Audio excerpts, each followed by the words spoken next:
Welcome back to Joshua chapter 11, and picking up the story from verse 6 after the opposing kings have allied together and have joined forces with huge numbers of people. It says in verse 4, the vast horde of people arrayed against the people of God. Verse 6, the Lord said to Joshua, do not be afraid of them.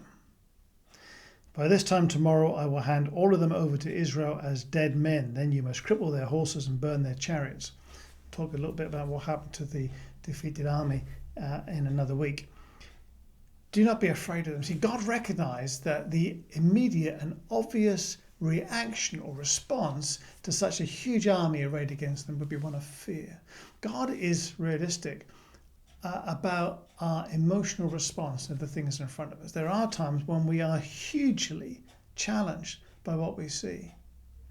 And we can look at situations and think, goodness, where is God in all of this? And how do I possibly cope? And this is where we need to believe in God's promises to us as his children. God understands. Maybe you feel this in this whole COVID issue. Maybe you look at the huge challenges that there are in front of us as local groups of God's people, fellowships of Jesus followers, as a nation, whatever nation you may be listening to this in, as we face these huge challenges in our world that affect education, our healthcare services, and I mean, the truth is we don't know what the future holds. I'm recording this at the beginning of January, but as these podcasts are released week by week, the situation is always changing. There are new things unfolding all the time. And yet God is still God in all of that. And he recognizes the fears and concerns that we have. And if you are fearful about the future, if you feel a concern in your heart about all that there is to come, understand this, that God is for you.